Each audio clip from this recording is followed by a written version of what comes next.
I'm gonna start the live.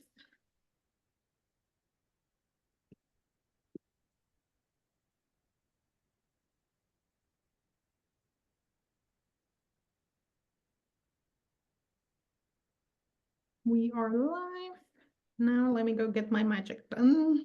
Share in different locations.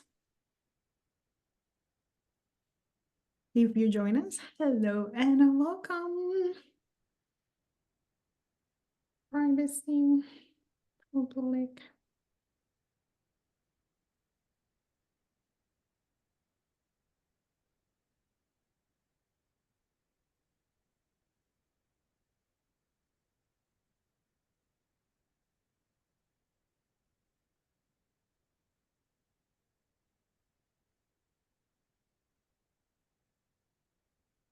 Just say hello, get comfortable.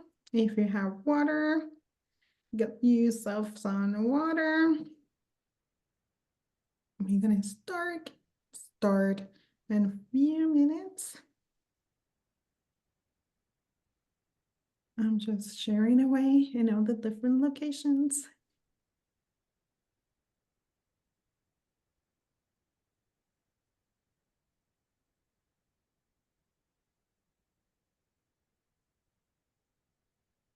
Okay, beautiful. Hello and welcome.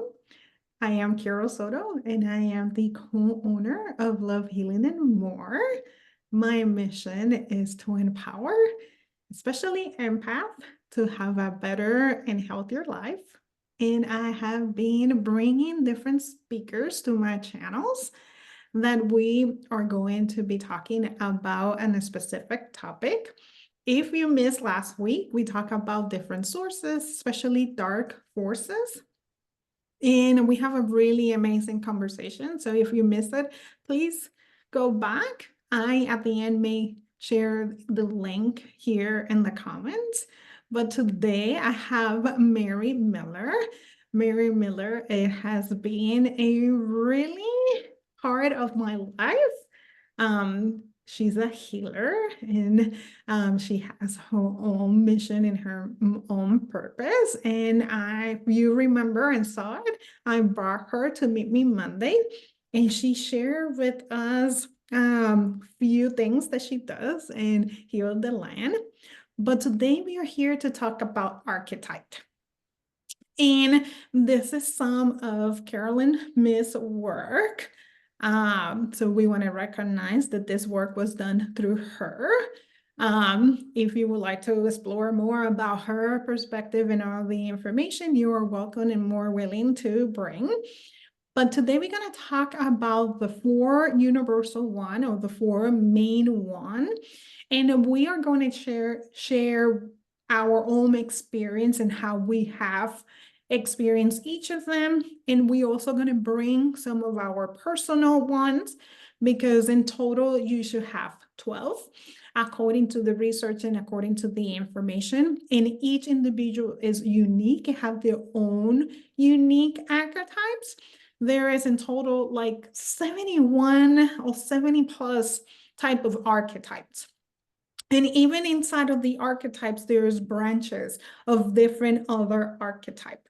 Even the main 4 ones are experienced and done or believe in different way from each of us. Because there is like the universal perspective, but then the more personalized and how it influences us.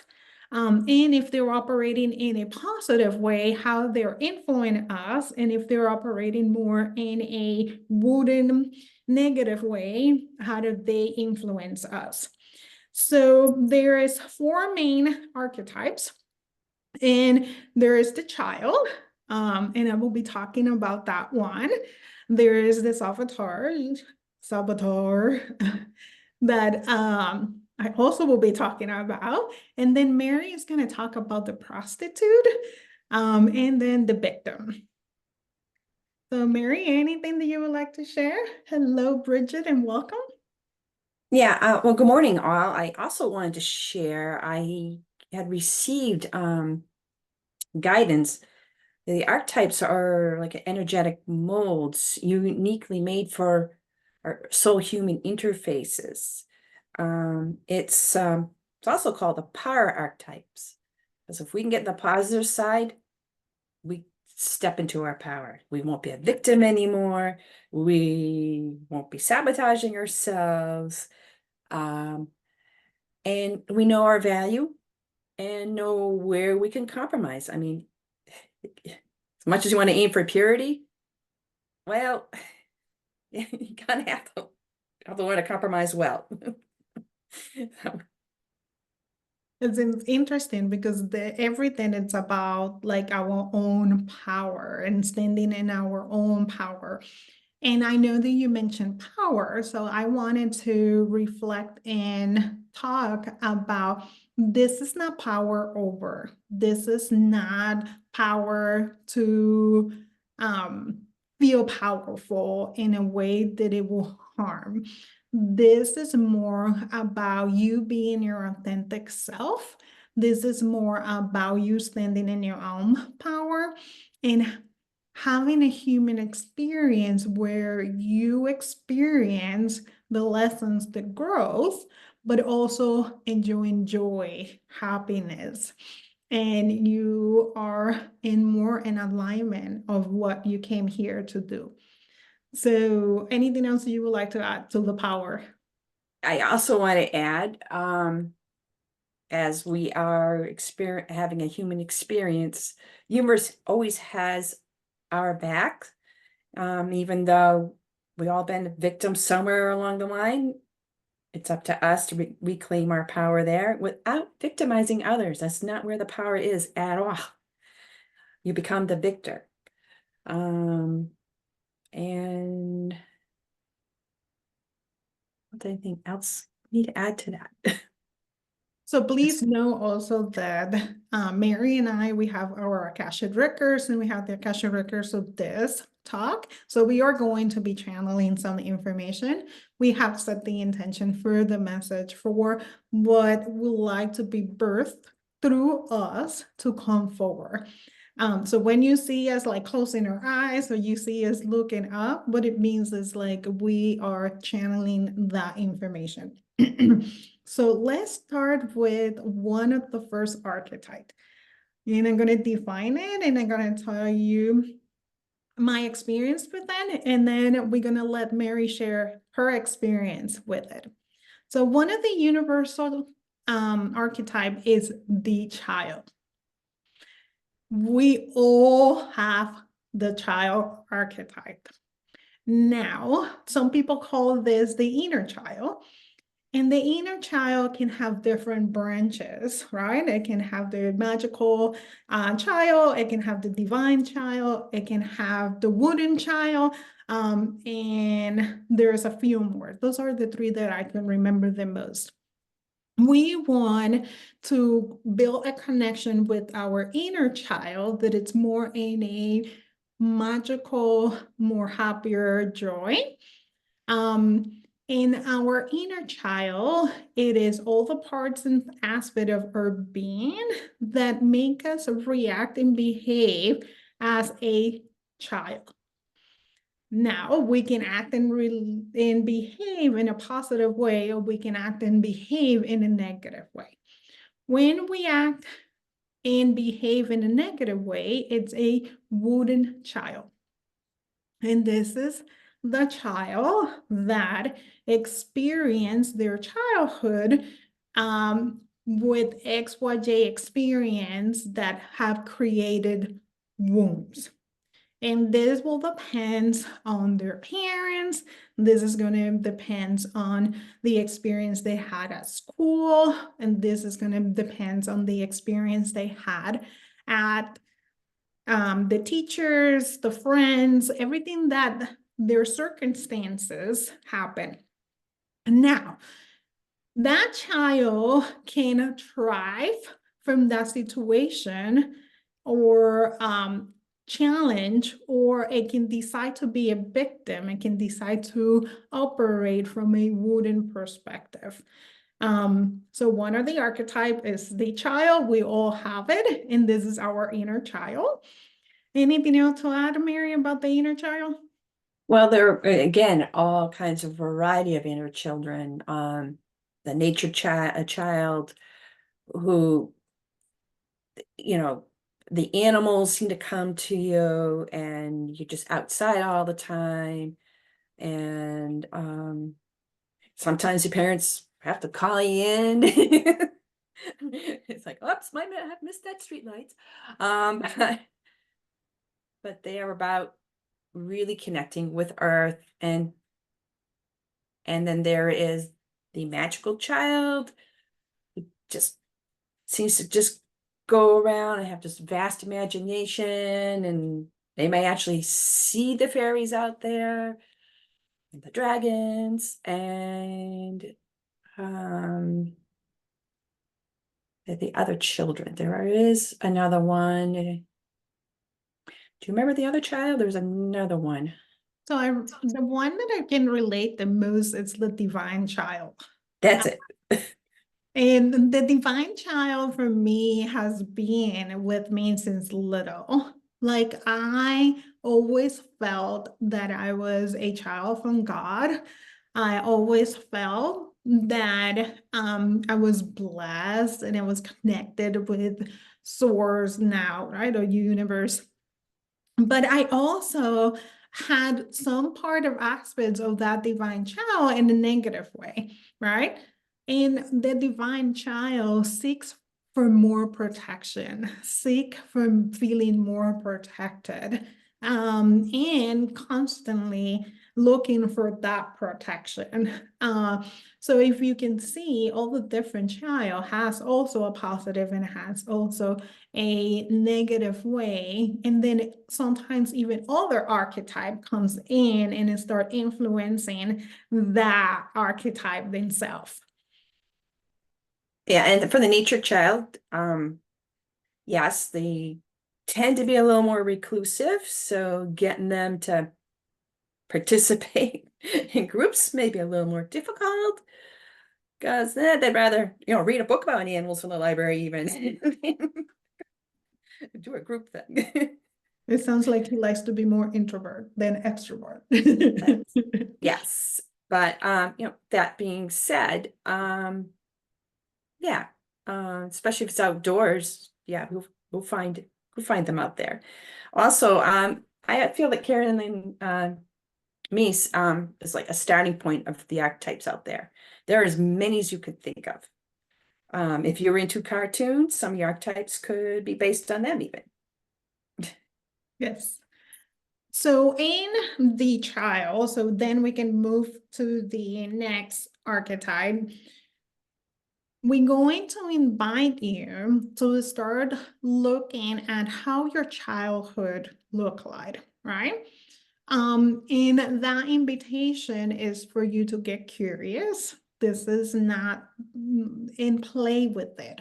If you not remember how your childhood looked like, then meditate. Try to connect with your inner child and trying to establish a relationship with your inner child. And it will be the same way as you building a relationship with another human being, right? I'd be curious about which of your children show up. We have Yes. many, many inner children. The older we are, the more inner children we have. Yes. So then when you build that relationship, you get curious and you ask questions of where is this belief coming from? Where is this patterns is coming from? Where is this habit it's coming for, right? Where is this thought coming from? Does it come from a place of wound or does it come from a place of love? And then you can explore more which inner child that you're working with. Are you working with the wooden one? Are you working with the nature one? Are you working with the divine one? Are you working with the magician one, right? That it's inviting you to play more, that is inviting you to use your imagination, that is inviting you to have more playtime. And that's the power of your inner child, bringing in the magic into your life. bringing in so much joy when you do things, and make a deal with them. You do, okay, I go do this growing up thing, and afterwards, maybe we'll color, maybe we'll paint something. Yeah, but being an adult doesn't need to be serious. Being an adult does not need to be so dried and so mundane. You can bring play to cooking. You can bring play to your day by listening to music and dancing. Do what feels true to yourself. Like, for example, for me, it's coloring. When I want to connect with my inner child, I go and start coloring, grab markers or color pencils or whatever, and then or I start playing with my child, but instead of being a mother child, I go more into his level. And I was like, okay, inner child, let's work together. And then I invite my child to, like, what do we want to do? Right? What is this that is calling you? And like, for example, 2 nights ago, my child was like, let's watch a movie. I don't watch TV, but he was inviting me to be in and then spend time with him. And actually, the movie that we saw, it was amazing. And so I was like, I was glad that I give myself permission to bring my inner child, to spend time with my own child, and then enjoy the moment in watching a movie.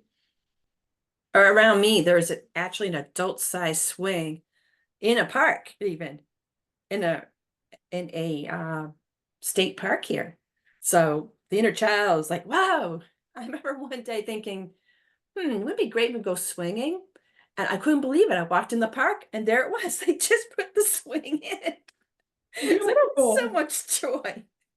Beautiful. That's how we should build a relationship and start bringing some healing by letting our inner child come in and understanding that inner child, because most likely they want to feel love, they want to bring play, and they want to feel supported. And sometimes when that inner child needs an adult, then you can be that adult that will bring to yourself what you were missing back then. Yeah, and that's one thing you can do. You can visualize something you wished your parents did with you, that inner child. And that's the question you ask your inner child. What did you wish mom and dad even said to you? Just to have this beautiful vision with our. And please forgive your parents. They did the best that they could with what they was given. What Yeah, they that'll be a running theme all through here. Epic forgiveness, especially when we get the victim. Yes. So which one do you want to go next? Victim or prostitute? Oh, interesting. Let's go victim. Let's get victim. Okay. So chair away. So in the victim, I almost feel like there's like three labels in there. You got the victim and victimizer, because now it's a knee-jerk reaction because you've been a victim. But here the power is to become a victor with epic forgiveness. And it sometimes it's hard to understand why would the universe allow me to be a victim, right? Why do we have victims? And sometimes it's just really hard to see the value of overcoming this. Maybe you become some kind of an advocate, which my victim happens to have that flavor. And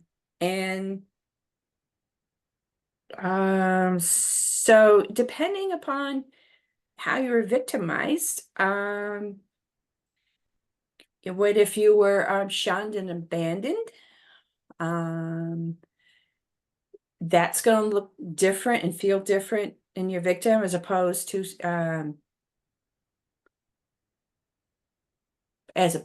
just not being loved by your parents or people who are supposed to be close to you, or literally your power being taken from you from authorities, rather, any and all kind of abuse. And for each time you become a victor is a different flavor of new strength for you. And it will take First, you're going to forgive yourself because we got all that blame on yourself. Why me? Why was the only one? And actually, that has happened to me one time in my life. But I could tell you the strength of finding another victim, the same part, the power of two. We came more of a victors. And we both, yes. And through each other, we were able to support each other to just release this guy, just not going to rent any more space on our head. It didn't even matter how the law in Massachusetts really didn't do much for him. It's like, okay, well, at least he was tagged with something. Okay, we'll go with that. But that was for her crime. For me, that was good enough. At least he got tagged with something. So, but epic forgiveness. So you get to a point where, okay, so the victimizer here, we can kind of understand where he was. He himself didn't feel any power. So he was trying to reclaim power through us by victimizing us the way he did. And he never felt any better. I mean, part of his protocol that the state of Massachusetts had him do was that he was supposed to check in for a whole year for AA meetings. So, I mean, obviously, if you're drinking, you obviously haven't regained your power. And let's see. So while you're thinking, so I know the victim, it's super duper hard. And the Yes. reason it is because it's an ingrained in our cells. It's an ingrained in our DNA. It has been passed down generation by generation by generation, through any of our line, through our mother line, through our father lines, right? You have the from colonization, right? We were colonized in all the different parts and aspect of America, and what that brought. We have been slave, and also that it's creating a lot of kind of victim mentality. So, And that affects all oneness, by the way. and it brings a really good point that also this archetype comes from a collective perspective, that we inhere in some parts and aspect of each of those archetypes from a collective perspective, and what the collective has suffer, and I'm going to put in quotation suffer, but it's more what we have been live as a human collective, as a human society as a overall. So for me, the victims, it starts by reprogramming the cells, and now the healer and the medical intuitives is coming out, right? Being starting to reprogram in our cells and our DNA that programming of being a victim. And the epic forgiveness, which is very important with this archetype, also brings in, which is still work in progress over here, being vulnerable, to actually trust and have another relationship. And that's Just bring that another, back. and that's another collective one, right? You Yeah. cannot show up being vulnerable. You what? No, that's not allowed. That's a sense of weakness. Why are you telling everyone you are weak? So then there is power of being vulnerable. There is power in even what's coming to mind right now is what we being told about crying, right? Like, let me give you the Absolutely. reason what you should be crying. Crying is not for male. You suck it up, buttercup. And here's where I feel why our males are being so disconnected with their own emotion, because they were not taught to deal with their own emotion. And then you have all this behaviors, all these habits, and all these patterns that it's coming more from a victim perspective instead of an empowerment perspective, meaning like, oh, there is being story about two kids growing up in a situation and one taking it as this is how my childhood was, so I just follow in the footsteps of my childhood, or having the other child looking, this is what I grew up and I didn't want that for my life, so I choose something different. So here's also the power of choice that comes in, and you can choose to be a victim or you can choose to be a victor. And then if you choose a victim, what that road will take you, and I will promise you not to an amazing road. And of Or course, we want to remind everybody, knee-jerk reaction to become a victimizer. No, it's not going to help you with epic forgiveness. You want to reclaim back your power. She also, Carolyn Miss also talks about this is the archetype where you got to reclaim back your power, because trying to decide you're a victim. Maybe you're a victim of illness. Oh, I can't do X, Y, Z, poor me. And it's like, maybe make that a challenge for yourself. What can you do today? Is there something, what can you do today? Maybe you could still meditate and help that way. Whatever it is. You just try not to identify as a victim. You really want to identify as a victor. agree. And I like that you said that you limit yourself because of your condition, or are you using your condition to get attention? And why you're seeking attention? Or are you using this condition to people feel pity for you? And why do you want people to feel pity about So you? people will do things for you. Yes. So And you have to take responsibility. So with the victim, I think the biggest one is you have choices. And the second part of it is digging into your why. Why? And then it's more about shifting and changing so you can be a victor and not a victimizer. Because when you become a victimizer, now you want others to feel your pain. Now you want others to go through what you went through so they can understand and feel your pain. And why would you want innocents to be feeling your pain? Now you created more victims. Why would you want to do that? You know how that feels. But I also want to add, it's part of forgiveness for yourself. You may need to start with therapy first, get past, that's where I had started out a few decades ago with, I'm fine. I'm fine. And that day that I discovered that I was the second victim of this perp, I remember the other person, she said to me, oh, wait, you were a child when this happened. She got mad. She forgot about her own crime. And then it dawned on me, and I said to her, no, I'm fine. And then it dawned on me, oh, I do need therapy. And then through therapy, I guess I was ready for some memories to come up and obviously process and let it go, get that energy out of my system. And so I'm here to say, you need therapy to process and move on. That's another thing Carolyn Mies would talk about. We're not getting to therapy. We're not going to identify as a victim. We're just going to process through it so we can get to victor.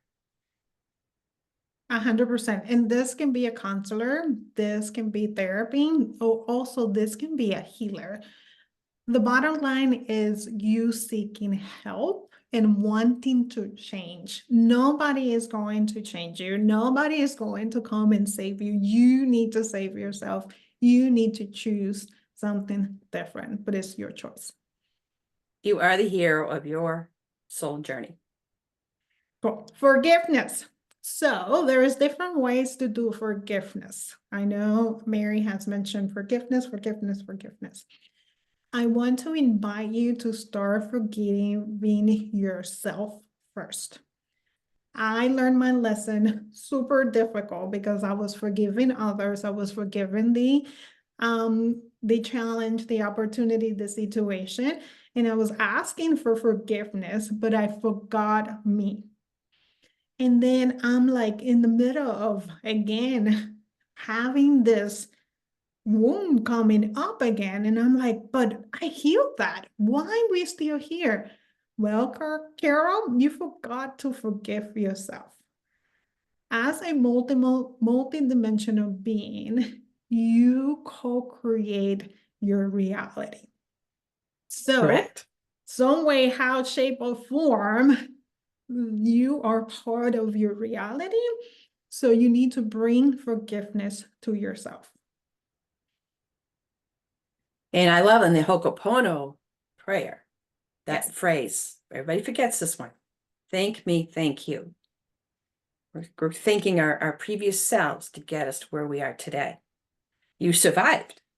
Okay, great. You got our survival archetype. We survived any way we could. We had to be a victim for a while, but now we can be the victor, and we thank the victim for getting us on the road to victor. And let's see, what else can we do? Victim. I think we're ready for the next one. Which one do you want to? We could do the saboteur next. We'll switch there. Let's talk about the saboteur. One of my favorites. It's my favorite.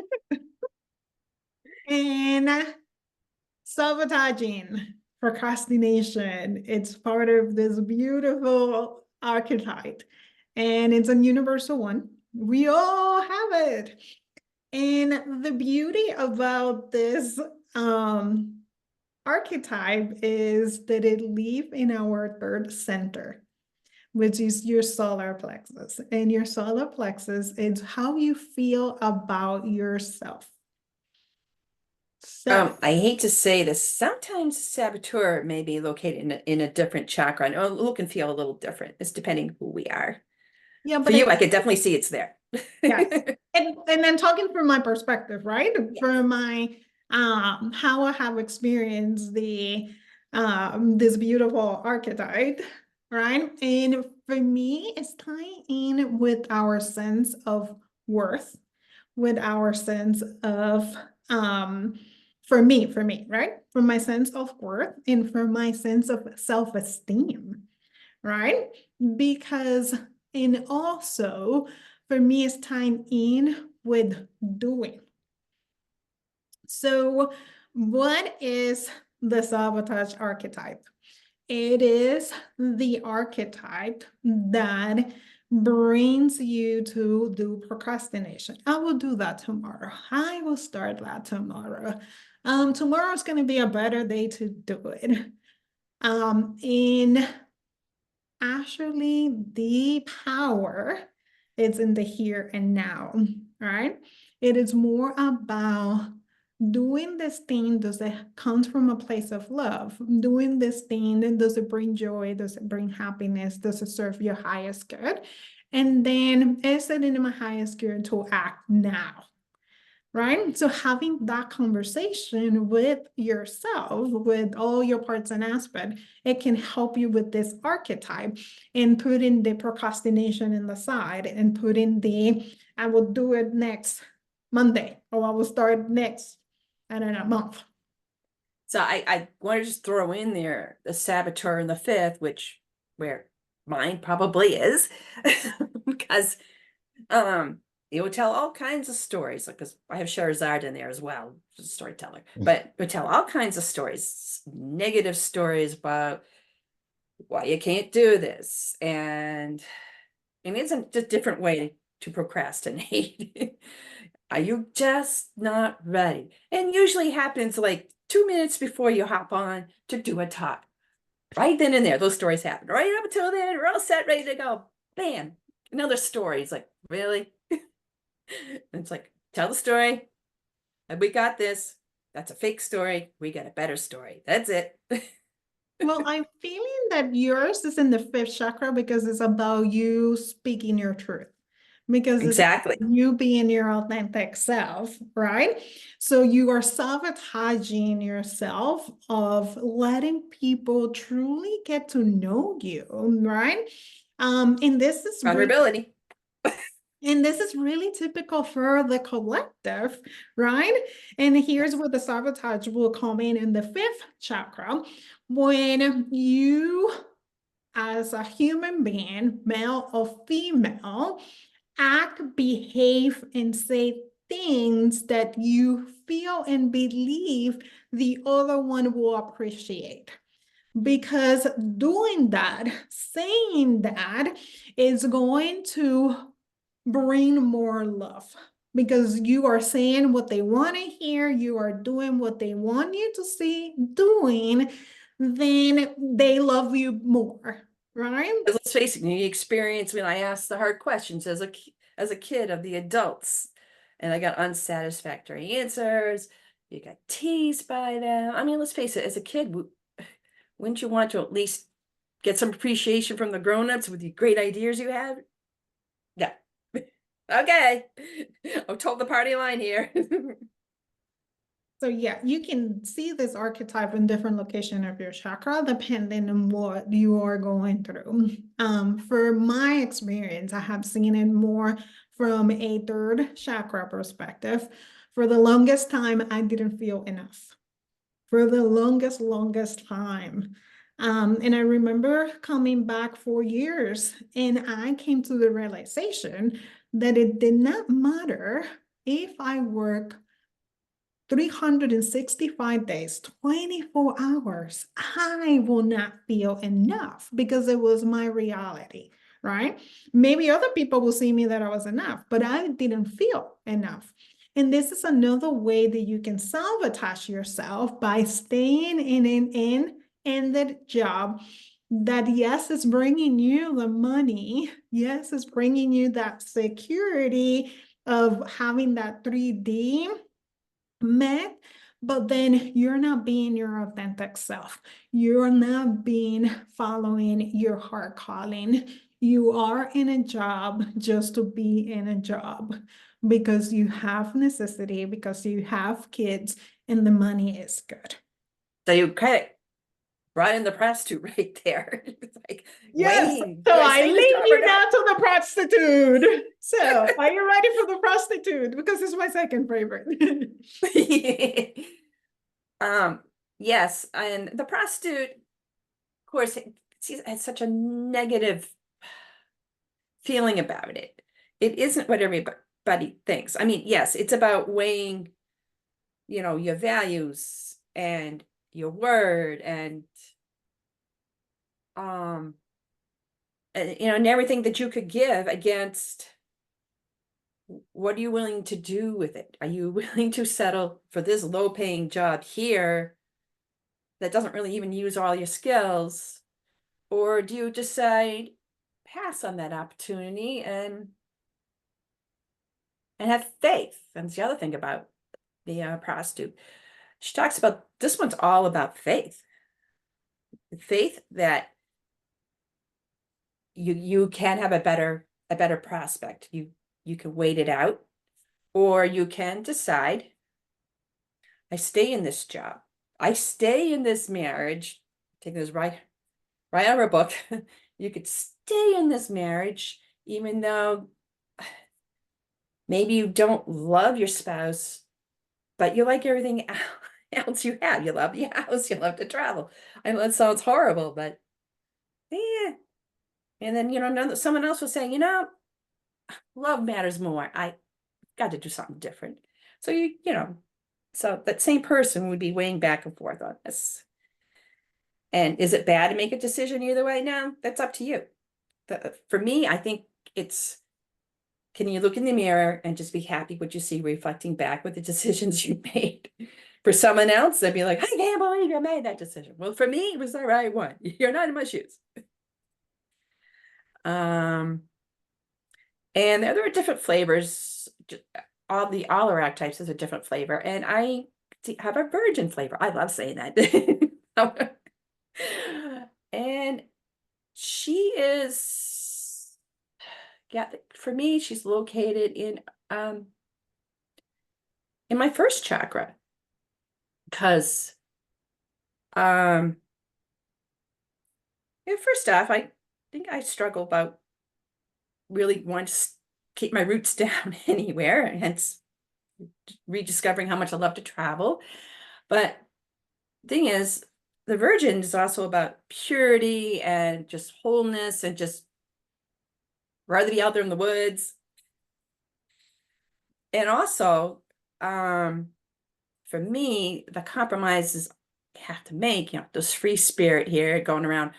Why are we doing this? Why is society is asking me to do X, Y, Z? Why do I have to wear shoes and socks? Sorry. It's like, Mary, you have to. So those are the compromises I made. So yes, I wear shoes and socks because won't be served in stores. It's funny because what was it last week? I was like, who invented clothes?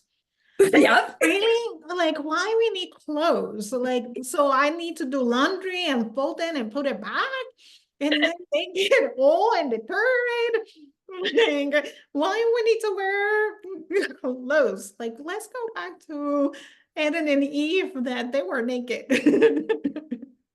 Yes. Yes.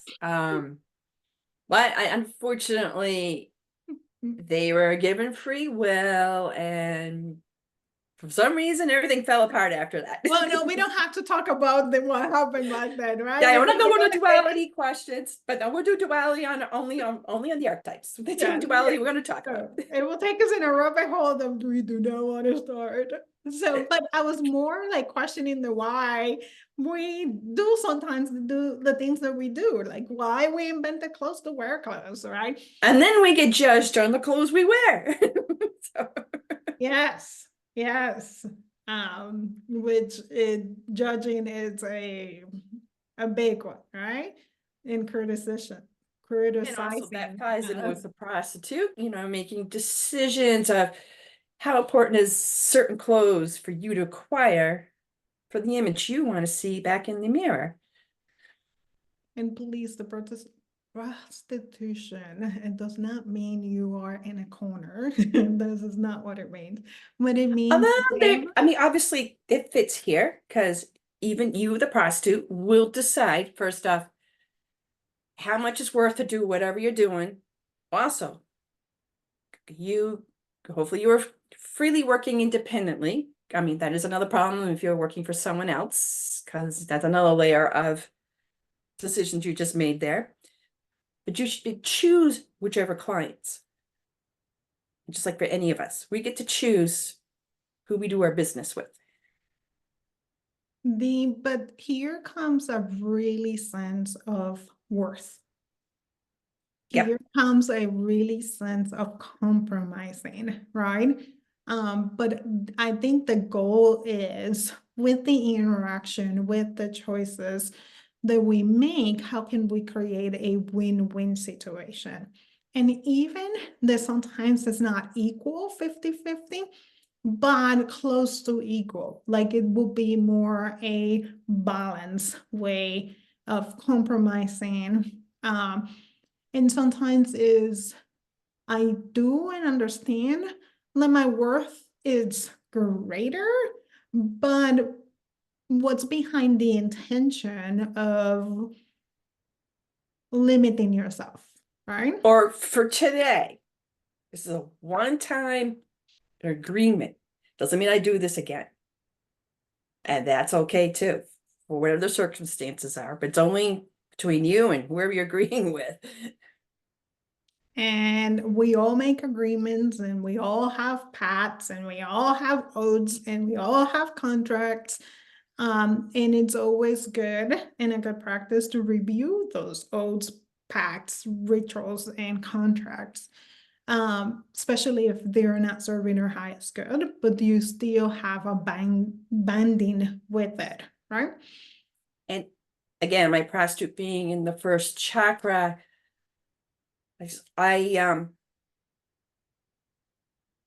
and power being the Virgin archetype, should I include you in my circle? I mean, I don't want to sound snobby or anything, but it has to feel right. And I actually have a hard time letting go. And even though, it's in the records, keep saying, Mary, it's time. Let that go. Let this person go. Let that activity go. I'm like, why? What? And the fact maybe I was getting comfortable with it. But it's like, really? Well, there's a few things in there. And I want to touch about the circle. My circle is always being small. And the reason is that I always felt, and maybe this is the empath of me talking, Yep. that my circle influence my energy. My circle influence how I behave and how I react. And I'm an extension of my circle. So I always have really small circle, and I was always limited the people that I allowed in my circle. And I always came from a perspective that they are an extension of my energy, and I would like this energy to be in a positive, more integrity, right? And we can go in a rabbit hole about integrity, so we don't have to do that. But Again, this is the archetype about integrity. yes, but I feel no shame, no resentment, no anything about my inner circle and who I allow in there. And I feel that hopefully the people there are in my inner circle feels that it's an honor to be in my circle. Now, do I limit myself to my inner circle? No. I have other circles that it's outside the inner circle, right? So like you have coworkers, you have people that you work with, your clients, and so on, or even strangers. But it does not mean that you are part of my inner circle. Does that make sense? What you're describing is your tribe, basically who you interact with. On a daily basis. Now, you mentioned another point, and now I lost it. You talk about the inner circle, but something else. It will come to me. But for me, the prostitute is in the third chakra again, right? And I mentioned earlier about not feeling enough. And for me, the prostitute comes out when you're robbing yourself, right? When you also denying yourself of your gift and who you truly are, and you're not giving yourself to be fully embody or who you are with your talents, with your skills, not wanting to be out of the comfort zone because the comfort zone feels safe. Wasn't that a little bit a saboteur you described as well? Both, Yeah. I feel like they Yeah. both intermingle and work together. Yeah, I was able, they're in the third chakra. It's kind of like, Because it's my third chakra, which one's both of right? you? But the other thing is, with the prostitute, yeah, you might have these great gifts, but you want to pick and choose when you want to share that. Whereas the saboteur, you get the power of that. And you'd be like, yes, I'm going to put that out there because I'm in my power. I just want to share it out freely. The prostitute's going to be like, what are we getting back in return for that? Let me check. So. Yeah, which I think in that then it comes from shifting from the negative side of the sabotaging to empowerment, right? So when you can make the choice of having a conversation, taking action, that it will empower yourself or will empower others, which I feel that sometimes that's where I want to be. I want to be in, let me empower myself, let me empower Mary. And instead of doing the fishing for her, let me teach her how to fish, right? So she doesn't depend on me. Because like we, for some reason, X, Y, J, Z, we tend to keep what we know because of the fear of, well, they will let me go if I share that knowledge, if I'm the only one who has it, right? But you can make your life much, much easier if you involve other and you empower them to do X, Y, J, Z, right? Like for Yeah. Oh, I've been empowering a lot of other people out there. Yeah, they just little tidbits that just like I don't think anything of it. And it just comes out spontaneously out of me, like, wow, Mary, never heard about that. Thank you. I can use that. So beautiful, Amy. I saw your comment that, oh girl, it's an honor. Like I truly who I allowed in my energy will know and see that I always will say, speak, and do from a place of love. Even though sometimes it may sound harsh, but it's just to bring you to reality, right? And it was like, come here. But at the same time, it's all about empowerment, empowering you to be your best version of yourself. And I really love to call these chakras our power chakras. I know they like to call them survival chakras. It sounds a little like the lizard thing, and though of course you gotta nail that first before we can get to the power chakras, where we could, be fully on the high side. I mean, it can be it can be a process to get to Victor, depending where you are and what happened.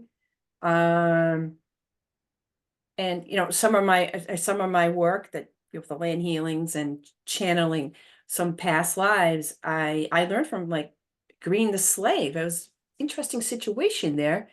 Because he was actually freed and he got an acre of land. And so obviously he still has that victim, but yet he's in a position of victor and strength there. So even though you may be in one position, you could end up in another. And he was able to free his wife. And so yeah, circumstances change can help you too get to victor. Not that you have to wait for that, but you could obviously try to line things up to help you to get there. Whatever it might look like. I mean, it just so happens that the slave owner grew up with Green. So that helped. 100%. Okay. And Anything else before we close? um yeah, I think the prostitute in particular, I feel this archetype gets ignored a lot.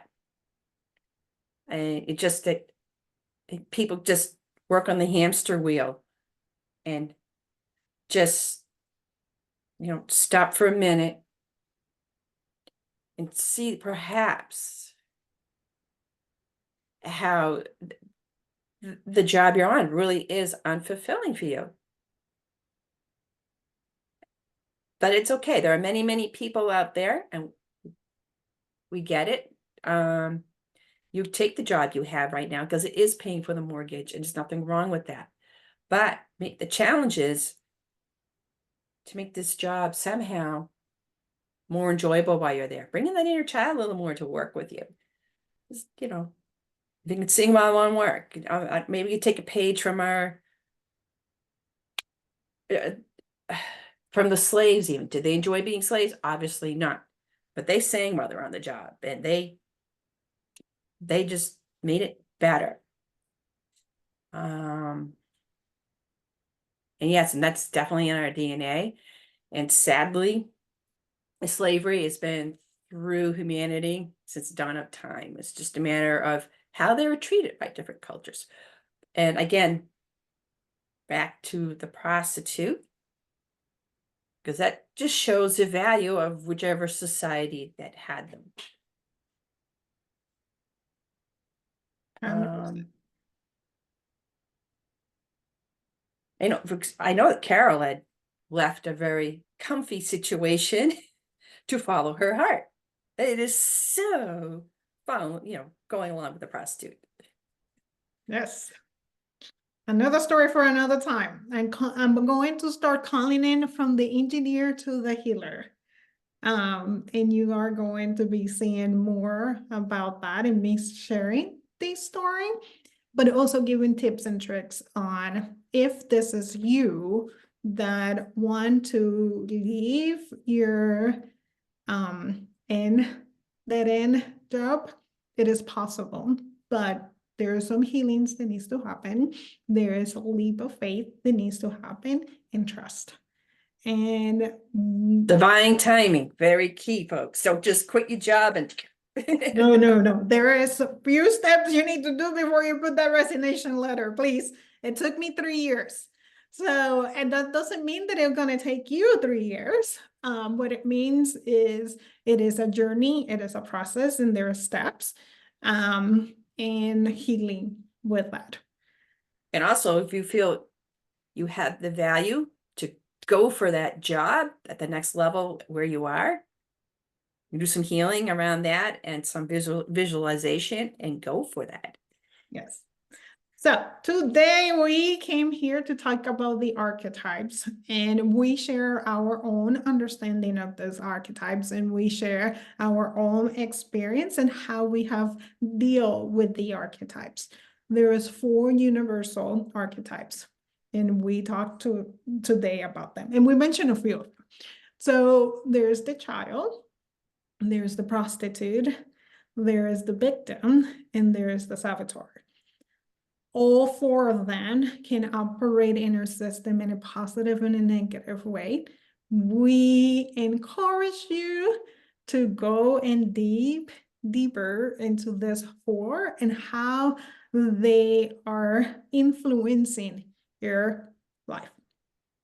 And hopefully it will be in a positive. If it's in a negative, then start taking actions and steps so it can be operating more in a positive way and not in a negative way. Anything else you want to share before we close, Mary? And just no shame in deciding you need any kind of support while you are on the negative side of the archetype. And there is no such thing as quote unquote bad archetypes. I mean, there are many archetypes out there. And there's the archetype of the bully. It's in Carolyn Meese's book, by the way, as well. Could be an interesting read about the positive side of that. So just putting that out there.